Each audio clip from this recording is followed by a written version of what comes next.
5/4/2022 first పోతాం. అంటే 2022 సంవత్సరం నుంచి స్టార్ట్ చేస్తారనమాట ముమ్మరంగా ఈ ప్రచారాన్ని. అంటే వీళ్ళ ప్రచారానికి ముఖ్య ఉద్దేశం ఏంటి అని అంటే, జగన్కి ఎవరు లోన్లు ఇవ్వకూడదు, జగన్ ప్రభుత్వానికి కేంద్రం కూడా సహాయం చేయకూడదు, జగన్ ప్రభుత్వం ఫెయిల్ కావాలి, జగన్ ప్రభుత్వం ఫెయిల్ అవుతే తద్వారా రాజకీయంగా వాళ్ళు లబ్ధి పొందాలి. ఇది వాళ్ళకు ఉద్దేశం, బ్యాక్గ్రౌండ్ ఉద్దేశం.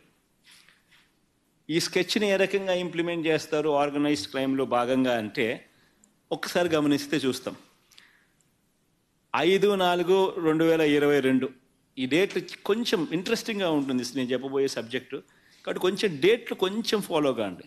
ఏ రకంగా వీళ్ళు ఆర్గనైజ్డ్ క్రైమ్లో భాగంగా ఏ రకంగా తీసుకొని పోతారు అన్నదానికి చెప్తా. అప్పుల విషయంలో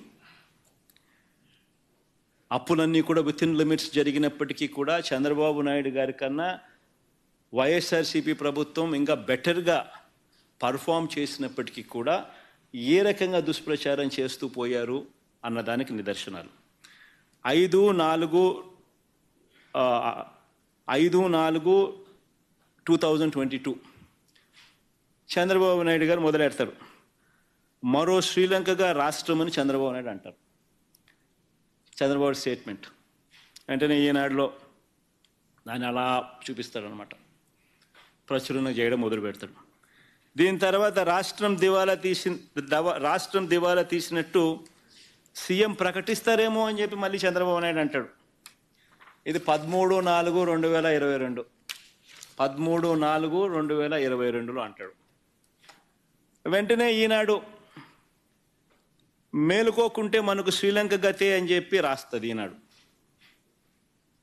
19/4/2022 వెంటనే ఈనాడు మేలుకోకపోతే మనకు శ్రీలంక గతే అని రాసేస్తుంది. దీని తర్వాత తానా అంటూ దత్తపుత్రుడు శ్రీలంక పరిస్థితికి రాష్ట్రం కూతవేటు దూరంలోనే ఉంది అని చెప్పి ట్వీట్ చేస్తాడు. 17/5/2022. దాని తర్వాత అప్పటి టీడీపీ ఆర్థిక మంత్రి, అంటే ఇప్పుడు ప్రస్తుత ఆర్థిక మంత్రి పయ్యావుల కేశవ్, ఇప్పటి టీడీపీ ఆర్థిక మంత్రి ఆ రోజు ఏమంటాడంటే, శ్రీలంక కంటే రాష్ట్రానికి 4 రెట్లు అప్పు అని చెప్పి తానంటాడు. అది 21/7/2022. దాని తర్వాత మళ్ళీ దత్తపుత్రుడు మళ్ళీ అంటాడు, అప్పులతో ఆంధ్ర పేరు మారు మోగిస్తున్నందుకు అప్పు రత్న అంటూ పేరు పెట్టాలని మరో ట్వీట్ చేస్తాడు. 17/2/2023. దాని తర్వాత వెంటనే చంద్రబాబు గారు వదినమ్మ గారు బీజేపీలో టీడీపీ నాయకురాలు, రాష్ట్రం రుణం 11 లక్షల కోట్లు అని మరొక స్టేట్మెంట్ ఇస్తారు. 25/10/2023. చూడండి, డేట్స్ ఒకసారి చూసుకోండి. అంటే ఒక పద్ధతి ప్రకారం గోబెల్స్ ప్రచారం, ఒక పద్ధతి ప్రకారం తీసుకొని పోతారు. అంత కొత్త పాత్రధారులు. ఈనాడు వీళ్ళ మీడియా, వీళ్ళ సోషల్, వీళ్ళ ఎల్లో మీడియా, వీళ్ళు ఇతర పార్టీలో ఉన్న వీళ్ళ తెలుగుదేశం పార్టీ నాయకులు. ఇది సాక్షాత్తు చంద్రబాబు నాయుడు గారు వదినమ్మ గారు. ఈవిడంటది వెంటనే చంద్రబాబు గారు వదినమ్మ బీజేపీలో టీడీపీ నాయకులు అంటారు, రాష్ట్రం రుణం 11 లక్షల కోట్లని మరొక స్టేట్మెంట్. ఈవిడ చూసినట్టు ఈవిడకి తెలిసినట్టు స్టేట్మెంటు. ఇది 25/10/2023. మళ్ళా అప్పులపై ఫోరెన్సిక్ ఆడిట్ చేయాలని పార్లమెంట్లో కేంద్రం ఇచ్చిన సమాధానాన్ని అడ్డుపెట్టుకుని వైఎస్ఆర్సీపీ తప్పుడు ప్రచారం చేస్తుందని రివర్స్ ప్రచారం. ఇదంతా కూడా, ఇవన్నీ కూడా ఎందుకు చేశారు? ఇవన్నీ కూడా ఎందుకు? కేవలం ఇవన్నీ చెప్పడం, ఢిల్లీకి పోవడం, రకరకాల ఏజెన్సీలకు లెటర్లు రాయడం, ఇవన్నీ ప్రచారాలు చేయడం ఎందుకు? వైఎస్ఆర్సీపీ హయాంలో వైఎస్ఆర్సీపీకి రాష్ట్ర ప్రభుత్వానికి అప్పులు రాకూడదు, కేంద్ర ప్రభుత్వం సహకరించకూడదు, ఇక్కడ ఏమేమో జరిగిపోతా ఉంది అన్న భయం క్రియేట్ చేయాలి అని ఒక పద్ధతి ప్రకారం ఇవన్నీ కూడా చేసుకుంటూ పోతారు. ఎలక్షన్ దగ్గరికి వచ్చేసరికి 7/4/2024 ఇంకా ముమ్మరం చేస్తారు. రాష్ట్రం అప్పులు ఏకంగా 12,50,000 రూపాయలు అని చెప్పి మళ్ళా చంద్రబాబు నాయుడు గారు వదినమ్మ గారు ఇంకో స్టేట్మెంట్ మళ్ళీ కంటిన్యూ చేస్తారు. దాని తర్వాత ఇంకా ముందుకు పోతారు. సరిగ్గా ఎన్నికలకి నెల రోజుల ముందు ఈనాడు ముందుకు వస్తుంది అనమాట. 21/4/2024 ఒక ఎకానమిస్టును పట్టుకొస్తారు. ఆయన ఎకానమిస్ట్ అని చెప్పి ఒక బిల్ల తగిలిస్తారు. ఆయనకు తగిలిచ్చి రాష్ట్రం రుణాలు ఏకంగా 14 లక్షలు అని ఆయనతో చెప్పించేసేస్తారు. చూస్తూ ఉంటే గమనిస్తూ ఉంటే మీ అందరికీ అర్థమవుతుంది. 10 పోయింది, 11 వచ్చింది, 11 పోయి 12.5 వచ్చింది, 12.5 నుంచి ఏకంగా 14 లక్షలకి వెళ్ళిపోయినారు. ఎన్నికలకు అంతా 21/4/24 ఎన్నికలకు ముందు, ఎన్నికల దగ్గరికి వచ్చేసరికి ఒక పద్ధతి ప్రకారము ఒక విషియస్ క్యాంపెయిన్, అబద్ధాల క్యాంపెయిన్. 14 లక్షల రాష్ట్ర రుణాలు ఏకంగా 14 లక్షల కోట్లను ఆయనతో చెప్పించేసేస్తారు. ఈనాడు దాన్ని ప్రచురణ చేస్తాడు పెద్దగా, మిగతా వాళ్ళంతా కూడా దాన్ని అందుకుంటారు. నిజంగా అధికారంలోకి వచ్చిన తర్వాత కూడా మళ్ళీ చంద్రబాబు నాయుడు గారి తప్పుడు ప్రచారం ఆపల, ఇంకా కొనసాగుతారు. ఎందుకంటే అప్పటికైతే ఎలక్షన్లు అయిపోయినాయి.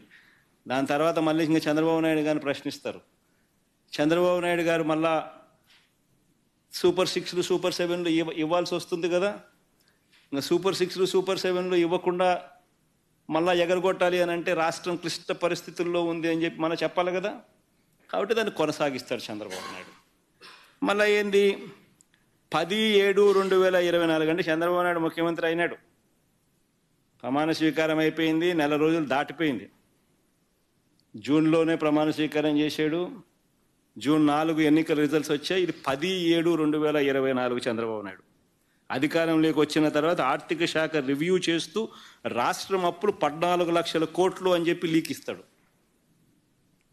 అది ఈనాడు రాస్తాడు, దాన్ని ఈటీవీ వాడు చూపిస్తాడు. దాని తర్వాత 22/7/2024 అంటే ఇది బడ్జెట్ పెట్టాడు. బడ్జెట్ పెడితే ఇవన్నీ వాస్తవాలు బయటకు వస్తాయి కదా, అప్పులు ఎంత ఉన్నాయో తెలిసిపోతాయి కదా ప్రజలందరికీ కూడా, చెప్పక తప్పని పరిస్థితి కదా. కాబట్టి బడ్జెట్ పెట్టాడు. ఎందుకంటే చంద్రబాబు నాయుడుకి ఇంకా కారణాలు కావాలి. సూపర్ 6 ఎగరగొట్టాలి, సూపర్ 7 ఎగరగొట్టాలి. సూపర్ 6 బడ్జెట్ పెట్టి సూపర్ 6 సూపర్ 7కి సంబంధించిన కేటాయింపులు చేయకపోతే ప్రజలు నిలదీస్తారు. కాబట్టి ఇంకా చంద్రబాబు నాయుడు గారు ప్రజలు మర్చిపోయేట్టుగా చేయాలి. కాబట్టి కొనసాగిస్తాడు. 22/7/2024 గవర్నర్ గారి ప్రసంగం అసెంబ్లీలో. ఓట్ ఆన్ అకౌంట్ బడ్జెట్ పెడతారు, పూర్తి బడ్జెట్ పెట్టరు, రియల్ టైం బడ్జెట్ పెట్టరు, ఓట్ ఆన్ అకౌంట్ బడ్జెట్. దాంట్లో గవర్నర్ గారి ప్రసంగం 22/7/2024 రాష్ట్రానికి కాన్స్టిట్యూషనల్ హెడ్ గవర్నర్ గారు, ఆయనతో కూడా అబద్ధాలు చెప్పిస్తారు. రాష్ట్రం అప్పులు 10 లక్షల కోట్లు అని అంటూ అబద్ధాన్ని ఆయనతో చెప్పిస్తారు. సరే సంతోషం, 14 లక్షల కోట్ల నుంచి తగ్గించారు, కనీసం 10 లక్షల కన్నా వచ్చినారు.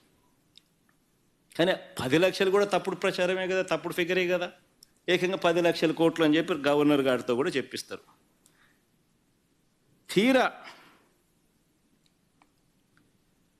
మళ్ళా ఈ మాట చెబుతూ ఇక్కడ వెరీ ఇంట్రెస్టింగ్, ఈ మాట చెబుతూ చంద్రబాబు నాయుడు గారు అదే ఓట్ ఆన్ అకౌంట్ బడ్జెట్ ప్రవేశపెడుతూ చంద్రబాబు నాయుడు గారు మాట్లాడిన మాటలు ఒకసారి విందామా? అది కూడా ఎంత గొప్పగా చంద్రబాబు నాయుడు గారు మాట్లాడతారంటే ఒకసారి ప్లే చేయండి అబ్బా.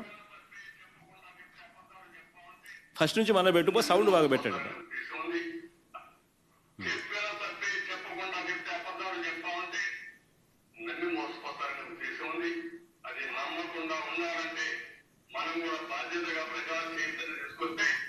ఇలాంటి సమస్యలకు ఒకే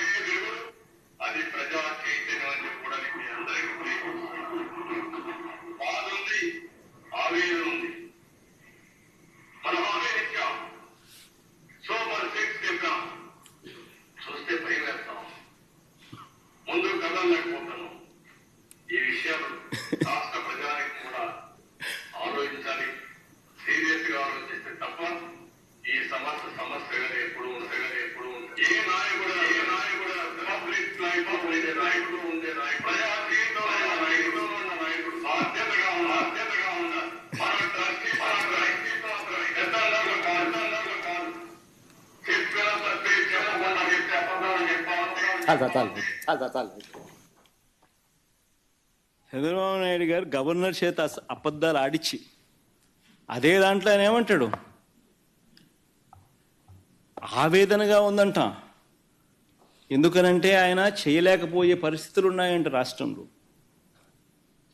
ఇంకేమన్నాడు, వాళ్ళ ఒక్కరో ముందుకు వచ్చి పెట్టు సరే, అది భలే ఇంట్రెస్టింగ్గా అంటాడు.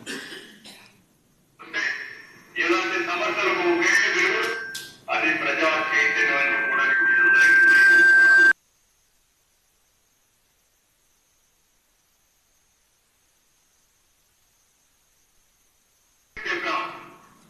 చూస్తే భయం వేస్తాం. ముందు కదలలేకపోతున్నాం. ఈ విషయం రాష్ట్ర ప్రజానికి కూడా ఆలోచించాలి. బాధ ఉందంట, చూస్తే భయం వేస్తుందంట. అసలు ఎక్కడ ఈ అబద్ధాలు అంటే, ఒక పద్ధతి ప్రకారము సూపర్ 6లు సూపర్ 7లు అన్నది ఇక తెరమరుగు చేయించే కార్యక్రమం. ప్రజలతో పని అయిపోయింది, ప్రజలతో ఓట్లు వేయించుకున్నారు, ఇంకా ప్రజల్ని మోసం చేయాలి. మోసం చేయడానికి కూడా మళ్ళీ ఏంది, కనీసం ప్రజలకు మోసం చేసే కార్యక్రమమైనా కానీ కనీసం నిజాయితీతో అయా నేను నిన్ను మోసం చేస్తున్నాను అని కూడా చెప్పలేరు. మళ్ళా దానికి జగన్ కావాలా, ఎవడో ఒకరి మీద ఏలెత్తి చూపించాలా. కాబట్టి మళ్ళీ దానికి ప్లాట్ఫామ్ సెట్ చేస్తూ ఉన్నారు.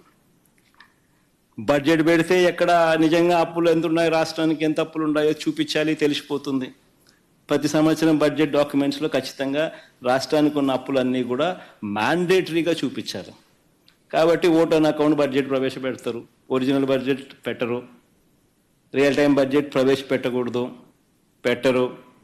సూపర్ 6లు సూపర్ 7లు ఎగరగొట్టాలి అని అంటే ఏం చేయాలి? ఇది బాధగా ఉందంటాడు, ఆవేదనగా ఉందని అంటాడు, కానీ రాష్ట్రం క్లిష్ట పరిస్థితిలో ఉందంటాడు, భయం వేస్తుందని అంటాడు.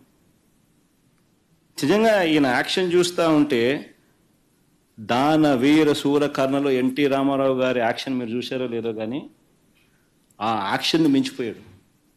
రామారావు గారి యాక్షన్ నథింగ్. చంద్రబాబు అనే వ్యక్తి యాక్షన్ మామూలుగా లేదు.